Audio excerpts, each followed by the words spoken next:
stopped by. The mailman stopped by and delivered this stave from British Columbia that I bought. It's a U stave. It's 6 foot 4 inches, 2 inches wide, and 2 inches deep. And it looks like it's got pretty good sapwood.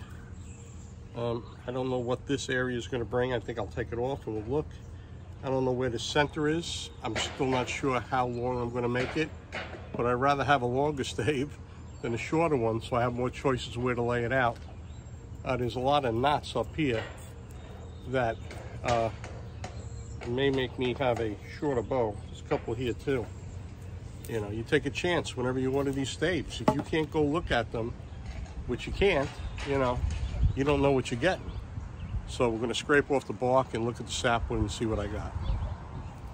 As much as I love making self bows, I got to tell you, I'm almost ready to give it up because of all the scams. You got guys selling wood, taking your money, you're not getting the wood.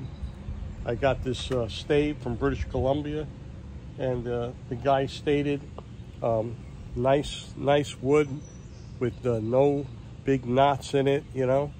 And I bought it extra long so I can make it for a nice long draw length. And look at these knots, these gigantic knots. I mean, I'm gonna wind up, if I can't make it work, I'm gonna wind up making a kitty bow out of this. And it's just not right, the false advertising, the scams, and all the stuff that goes on. You know, people got some of these staves and they think they got gold and they sell it. And once they get the money, that's it. So, really disheartened. Right now I got the, carving kit. Just trying to scrape along here, take some of this wood off these knots and see what I can come up with. But it looks like it's not going to work. These knots are right in the middle of the limb. And when the guy says, when I told the guy, I said, this isn't what you said. This isn't what you described. He says, oh, that you're not buying a $300 stave. I said, I don't care, that you think. You said it was a good stave and it's not. So how could you tell me that I didn't pay enough money? It's false advertising. So that's it. That's my little rant. Let me see if I can clean this up.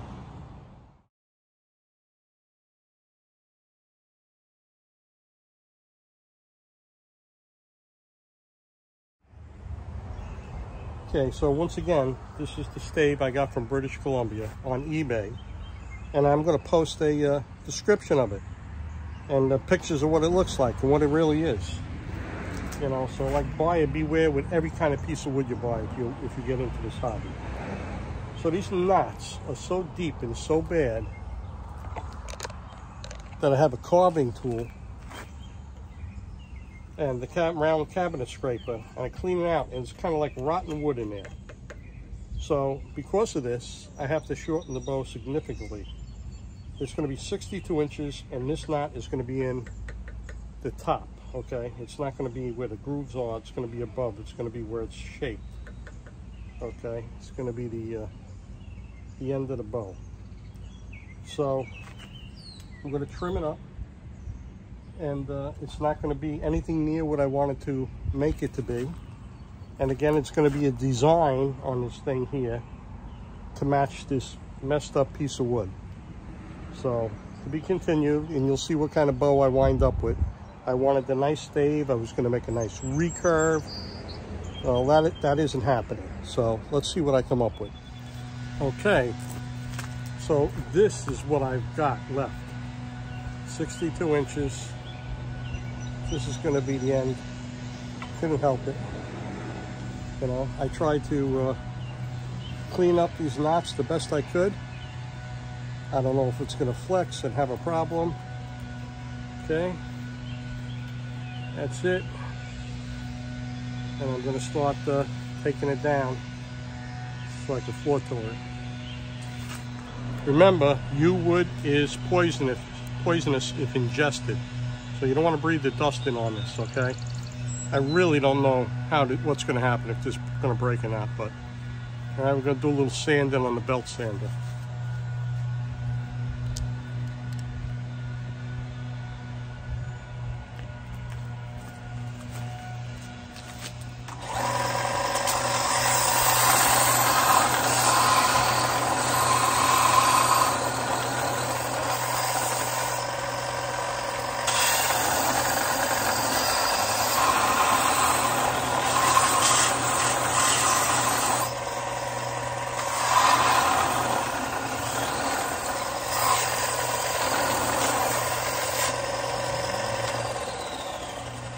Okay, bottom line is there's really a lot of work to do on this. So I'm not going to bore you with me sanding this. We'll see how it comes out. Well, I'm done for the day. As far as floor tillering, it's got to go a little bit more. But because of the knots, I had to make this ridiculous little skinny limbs up top. So if I did it up top, I had to make them skinny little ridiculous limbs on the bottom too. They go down quite a ways. Here was a knot, so this one's taped a little bit more than the other. Okay, and you know, it's got to be continued. But look at it. What a disappointment, man. And I'm tired of fighting people trying to get my money back. You know, the guy from this guy from eBay. He certainly didn't describe this accurately. He said hardly any knots, you know, nice straight piece of wood, and the knots were horrendous. All right, you saw. So look at this here. Maybe I'll get a bow out of this. It depends if these limbs, when I start flexing them, if they break, you know, I'm not expecting much, you know. So that's it for today. Here we are the next morning with that knotty, twisted stave that I had with a lot of knots. I don't know, I may have to make it shorter than I want, and hopefully I can bend it nice, tillering it to my draw length without it breaking with all those knots. But I had to make these skinny, weird shaped limbs. You know, I have to make the design fit the stave.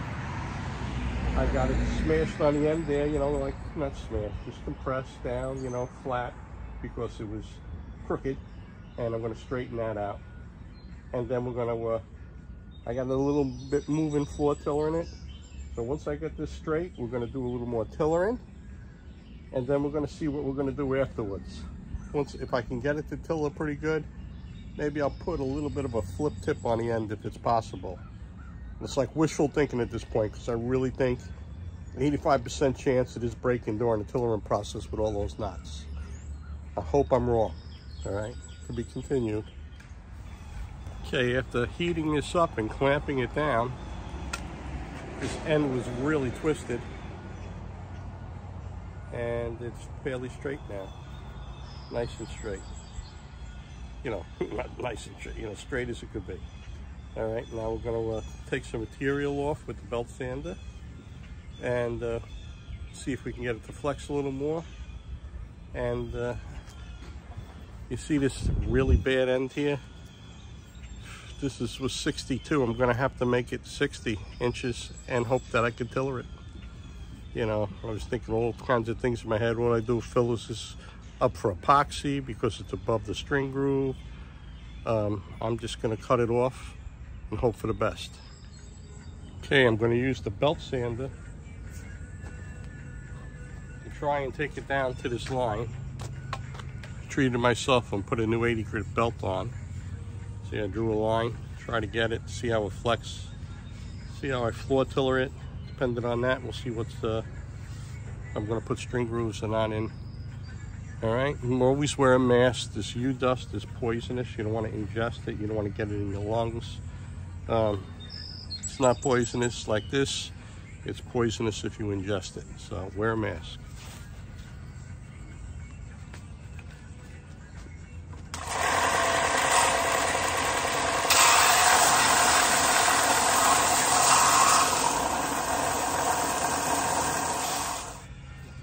Okay, so where the belly of the bow is, of course, the belly's facing your belly. Where the riser is facing you, you get a 45 and draw a pencil line down towards the belly, the part that faces you. Then you use a tile saw and cut it on both sides. I use a rasp. I use a rat tail rasp, a round one, to take, it's a little aggressive. I take it off to make the depth I want. And what I do is I always take a string. I finish up, by the way, with a chainsaw file, but before I do that, I always take a string with a loop and I put it on and I'll look, okay? And I just want to show you you look in the back, see? And the back looks pretty good. And if you look at the front, maybe this side is just a hair higher. So a couple of strokes down will even out this. Okay, so that's what you do with the string grooves. You actually put a string on. They have to be flush. They have to be inside the groove. They can't be sticking out. And to check it, you put this on and see, like this side's a little higher, file a little down. Okay, we took a little down on the high side, and as you can see, now it's nice and level, okay? The top is more for decoration. The string goes down on the limb. That's where all the pressure is, all right? And you want it level, okay? You don't want any torque on the limb, even though these self bows are all, they take their own shape, okay? So we're gonna put it on the tillering tree next, just to see if I could move it a little bit. You saw the bad knots and twists in this stave I got. And I talked to the guy on eBay I bought it from, you know, he's like, oh, it's a good stave for the price. If you wanted better, you should have spent $300 on a stave. And I'm gonna post a picture of what he said, the description. Free from major knots, nice and straight. What a lie, man. You can't believe anybody selling these things. But my goal was for like a 42, 43 pound bow. I wanted actually another hunting bow. I wanted this to be a hunting bow. I'm afraid it's gonna break at that weight. So let's just see what we could get. I'm gonna pull it down just a little, just to start the tillering process, to even out the limbs, to get them to flex.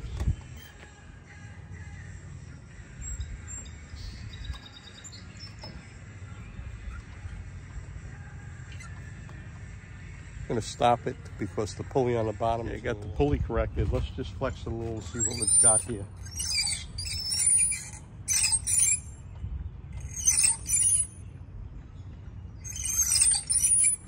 I might be able to get a 40 pound bow out of this. It's 30 at 11. So what we got to do is, and I could feel it. I can feel it stacking up because it's only going to be a 60-inch bow. I'm hoping I can get it to flex so much more. I have a feeling it might be a lower weight bow. All right, so I won't bore you, but the idea is, right now, they look pretty even. So it ain't flexing enough to really get a good idea. But I'm gonna exercise these limbs about 30 times or whatever, maybe up to 12 or 13, and then we'll come back. Okay, so I took off just a little more material, and the thing I didn't mention today, I probably mentioned it yesterday, is every time you take off material, you have to round the edges before you tiller it. You don't want nothing lifting. You want it nice and round, okay? So just take some real heavy grit, like 150 grit sandpaper, or 100 grit even. I like 150. I'd rather work a little more, 150. All right, and you round the edges nice and round.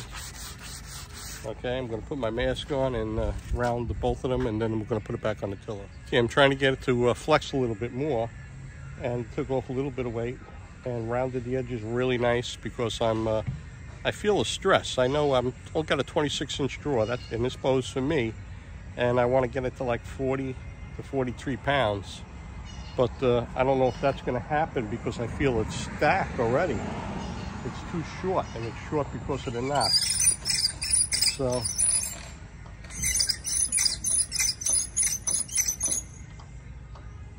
it's 36 pounds to 15. I know I can get it for that weight, but like I said, it don't pull easy. So I'm going to stop it here. I'm just going to exercise the limbs about 30 times to 15, and then I'm going to take off a tiny bit of material, and we're going to evaluate it again. Okay, now I can see that on this side, the inner limb and the outer limbs need to be worked. After I exercise it well, you see the inner limb on the top and the outer limbs. We have to get the outer limbs to flex a little more and that inner limb to flex a little more. So we're going to remove some material, round it, come back. Okay, I took some material off that inner and outer limb, the outer limb on the other side. And what we're going to do is exercise it a little bit, see what it looks like.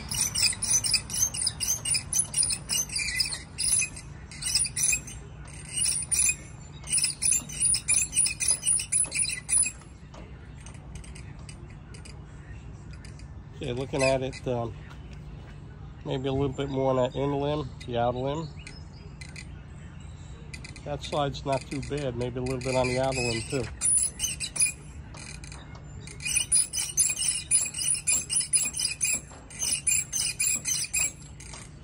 Okay, that limb's bending a lot more now, and that limb needs a lot more work. We need to take a little more meat off. A lot of meat off here. And the ends to get it to flex more. I make my own strings, so I went through the bag of strings, and I found one that's just give me a little bit like a fist height, brace height. And the challenge of not having this break when you have a short bow like this 60 inches and I want it to come back to 27 really is the tillering. And at some point now it's starting to get critical where you got to flex it, make sure everything's rounded after you take off wood, and you got to flex it. And the idea to get it to your draw length is if this part here is not bending a little bit, you got to take off a little bit of wood. You want it to bend. Every little bit that's not bending, you want to bend, and that'll give you that extra inch, that extra half inch of bend to reach your draw length. It's really critical. You got to get everything bending, kind of like even to get it back, or else you'll never get it back. It'll snap, and it still could snap. I mean, look at all the knots and everything in here, right? See, look at all the knots in the back. All right, but we're going to put it on, exercise it, and see what happens.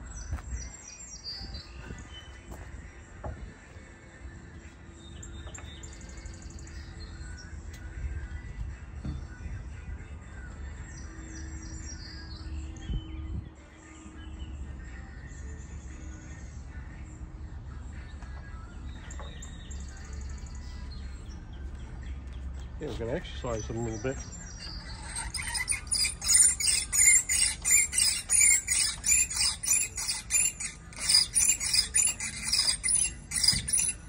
And you look at it when you go down, and you see, and as you go down, you see what's bending, what's not bending. I got that middle to bend a little bit. I got the ends to bend a little bit. And the perfect bow is almost broken. So, you know, we got to go down a little bit more to see where it's not bending. All right? A little bit maybe on the outer limbs. Right? Maybe a little on the outer limbs. But you don't want to get that, those weak ends either. So we're just going to flex it. And I'm telling you, it's stacking. This is about it. So we got to figure out where we got to take wood off. This is only like 20 inches. And it's 36 pounds at 20 inches.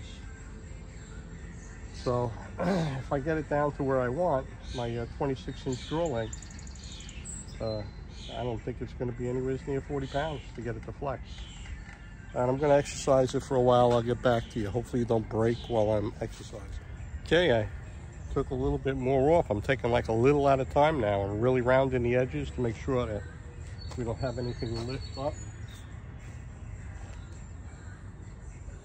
Okay, we're going to see what we got. We're going to exercise these limbs a little here.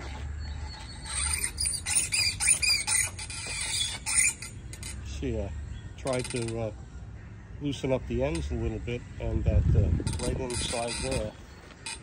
But this side, the end has to be bending more. We've got to take a little more off that end.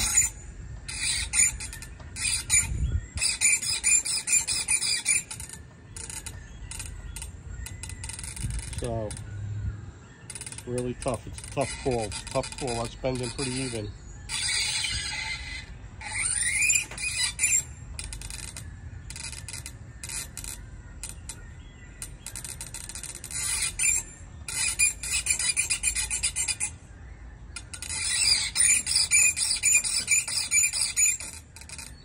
Really tough call. I'm going to try and take a little bit. I don't want to get what they call that whip tiller, but I got to take a little bit off the ends, I think. So we're going to try a little bit more off the ends and see what happens. Okay, a lot of hand sanding at this final stage. I got about a 6-inch brace height.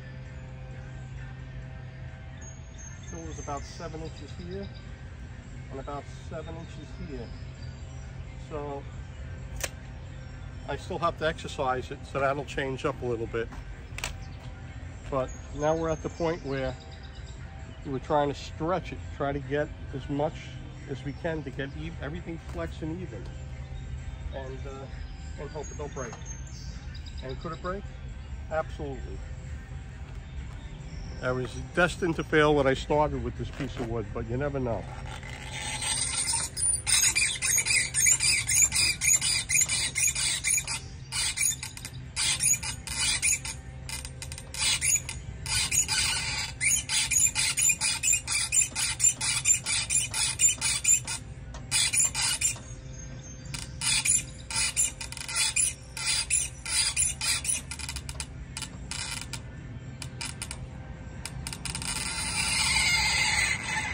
Might be able to steal a little stretch out of the outer limb there. Over on this side, a little bit out of the outer limb on this side. Okay, you see, watch.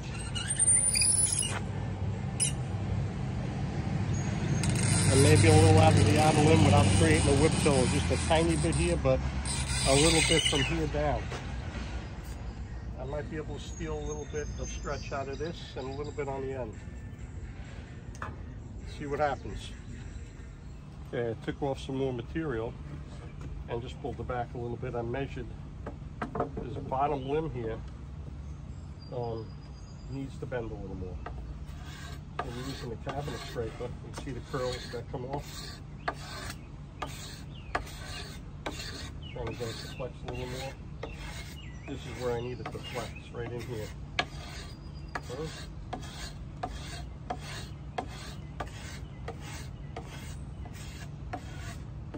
Now look at both sides to see if one side is a little thicker than the other side.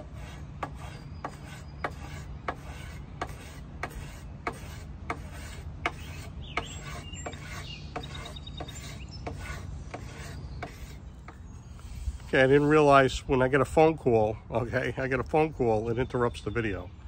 So basically what I'm doing still is I'm taking some material off the bottom limb, flexing it a few times. I'm checking it. Just checking it to see if I get it a little closer to each side. Okay. All right, this still has to go. Got to take more material off here. So I'm going to use the cabinet scraper and sand it, and I'll get back to you. Okay, a couple more strokes. You want to take off nice curls with this here. All right.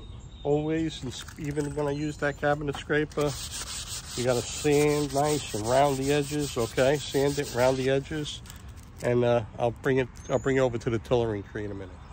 Okay, I used the cabinet scraper and sandpaper, and I used the ruler, tape measure, and even though it's really, the grains are different, everything bends a little, nothing's perfect. I tried to make the tillers close, okay?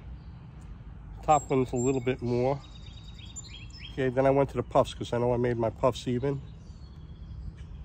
4 1/8 on the top. And this one's a little more, it's 5. So what I'm gonna do is flex it a little bit, and what I'm gonna do is take some more material off of this to make it a little more even with the bottom. But I want to flex it first, work it, take some measurements, take a little off. As I went to pull back before, I pulled back and I got about here, and that was a dead stop. Now I could just barely touch my anchor, but I want it a little smoother. I don't want to have to feel like it's going to break every time I touch anchor. So we're going to exercise it. Okay, I got this not so perfect bow on the tillering tree. We're going to exercise it. I did get it back to my draw weight, but it was like dead stop. So I'm going to look at it and see what kind of pounds it is and see where I could take a little material off. See if I can get it just a little more cushion so it's not ridiculously hard. So we're going to exercise it a little bit here.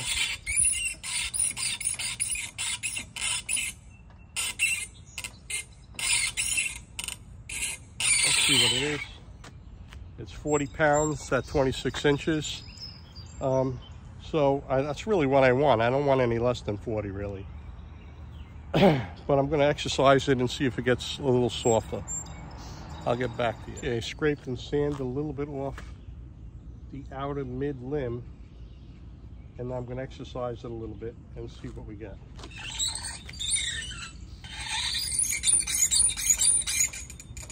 I think it's bending a little better. I took that off.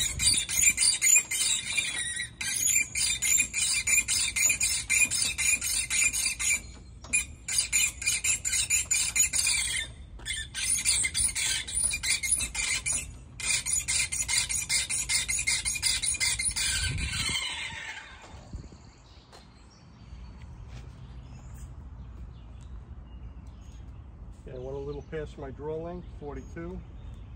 Let's go to my draw length and see what it is.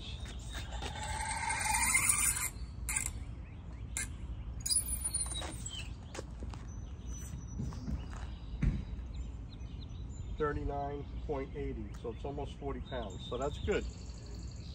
I'm going to exercise it a little more just for the heck of it.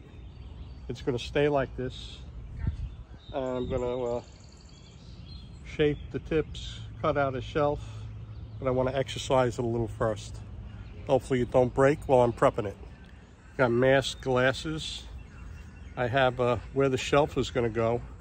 I have a line like more than 1/4 inch below where the shelf is, and then that's where I'm going to start cutting in for my hand. I'm going to cut back here first. Okay, so my hand could go in, and that'll ease some of the tension up. Like I was pulling 26, you know, it won't be so stiff because my hand's going in a little bit. It'll bring it closer to my face. So let's do a little sanding.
Okay, just to give you an idea what I was doing, took a little in on the back, and you see how when you hold the bow, your thumb goes down on the angle a little bit?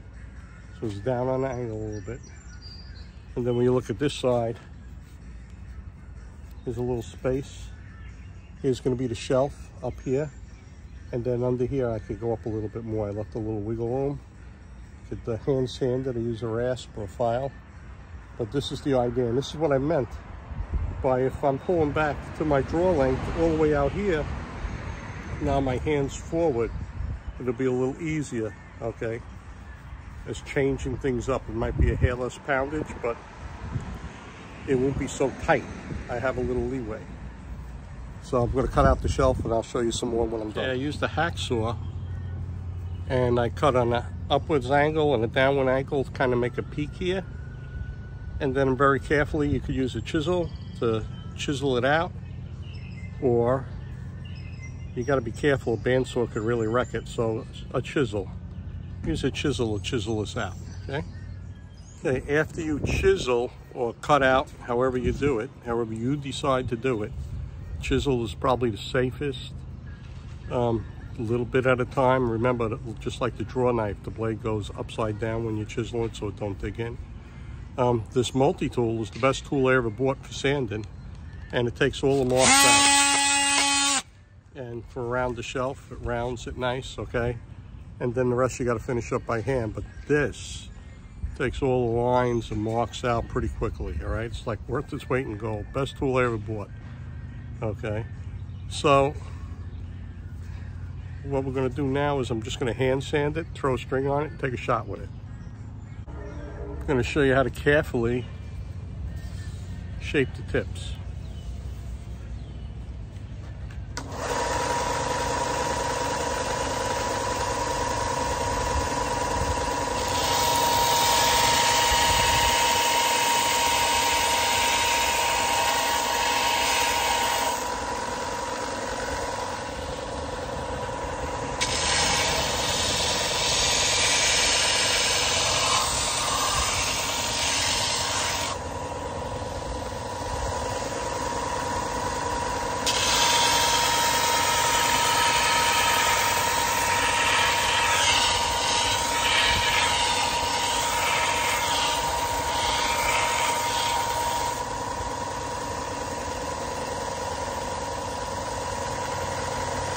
The bottom one's going to be a rounder.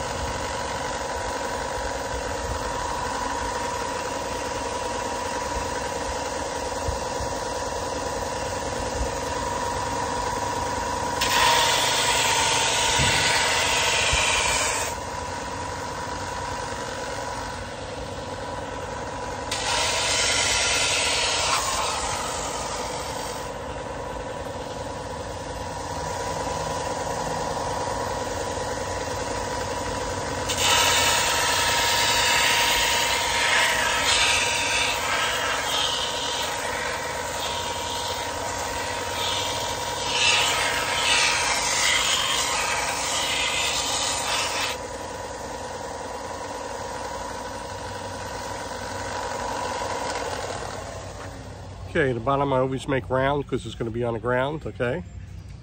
Looks pretty good, right? I always make the top tip a little pointy, right? Anybody gets in your way, you can give them a little poke with it. All right, here's the shelf. Okay, once again, that multi-tool. That little multi-tool gets all the heavy sanding done. I love this thing here. Okay.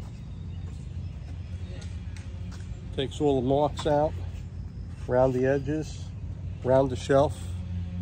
Okay. Okay, I'm pretty satisfied with it the way it is. We're gonna put a string on it and go shoot it in a couple minutes, okay? Oh, by the way, when you ever have a short bow like this and you're really stressing it, you know you're gonna get set. The limbs are compressing more than you really want them to because I had to make a lot smaller bow than I wanted to. So you always get that, to look at it. You always get the limbs a little set, you know.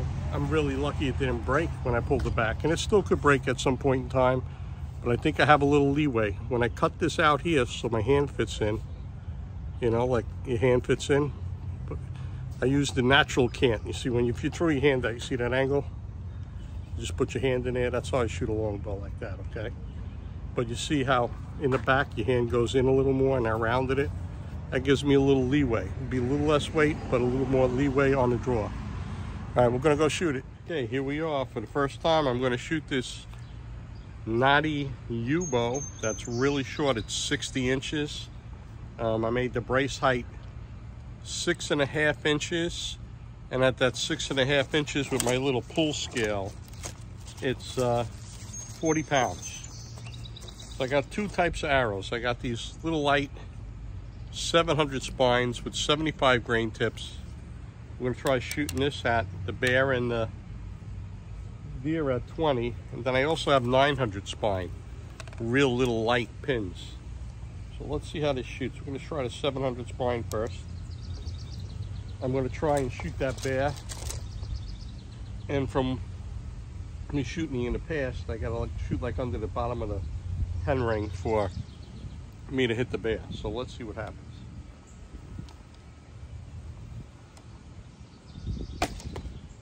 Look at that. got the bear. Isn't that crazy? First shot. Now, I'm going to try and shoot that deer at 20 yards with the bag target. And usually, with these bows, I got to put it on top of the 10 ring. So let's see what happens, once again, with these 700 spine arrows.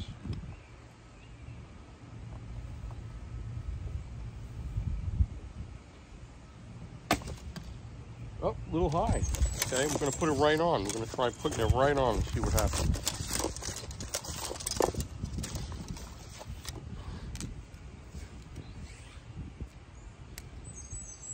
I'm going to put it right on.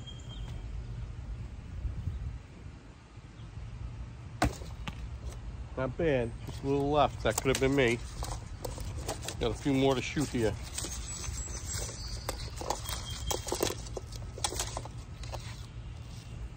Okay, height's good. Try this natural cant with this. Focus on what I'm doing.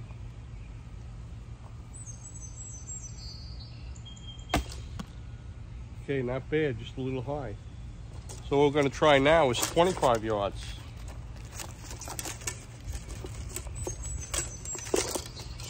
Here we go at 25 yards. We're going to put this on top of the deer's back and see how it goes.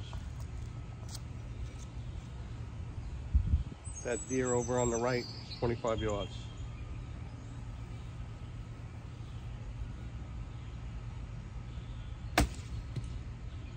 Unbelievable, right? Try to be that shooting machine. Keep your hand against your face, your arm up after the shot. All right, let's go take a look, all right? So I managed to make a bow that shoots.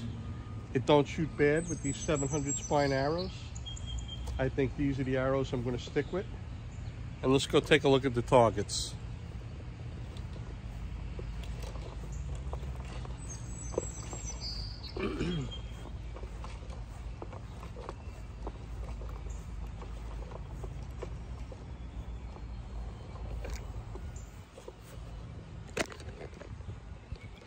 Okay,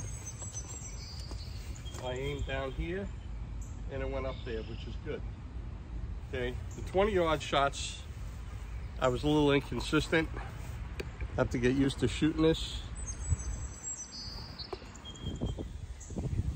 Okay, I had a little gust of wind and the stand blew over, but I was aiming on the top of the 10 and they went up a couple inches high, so I actually have to aim next time either right on or a little below.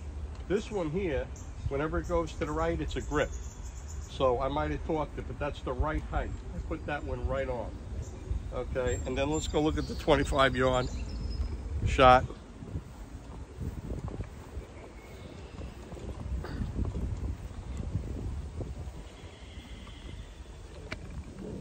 Okay, the 25-yard shot, I put right behind the leg, up on top of the back, and it went right there. So I'm really happy with the way this is shooting, all in all. Considering everything I went through. I'll show you the knots on it one more time. Take a look, see all the knots on the belly, and once against the belly faces your belly. Okay, look at the belt, look at the knots in the front. I got rid of a lot of knots. I cut them off. I made little narrow skinny limbs to get rid of the majority of the knots. I'm surprised this held together. I really am. Okay. So now that it shoots, okay, shoots good, I'm gonna go inside and finish it. Put a little finish on it. Maybe a little warm satin polyurethane seems to be what I use all the time. And maybe I'll make a proper string. This is a good string, but it's twisted up. I twisted it up so it'll work. Maybe I'll make a nice string for this. But it works good, and the 700 arrows fly good out of it. I'm happy, okay? So, one thing I want to tell you when you make these self bows, especially if they go into your drawer and you have a little shorter drawer, you know how people say, oh, they grab your bow, they say, oh, let me try that bow. Don't do it. Don't do it. You get somebody with a 29-inch draw, let's say, with this little 60-inch bow that's pulling, you know, there's a little leeway. Maybe it goes to 27, but you get somebody with a 29-inch draw and they go and they pull this back, they're going to snap the bow on you, okay? They're going to break it in half. So make sure nobody shoots your bows.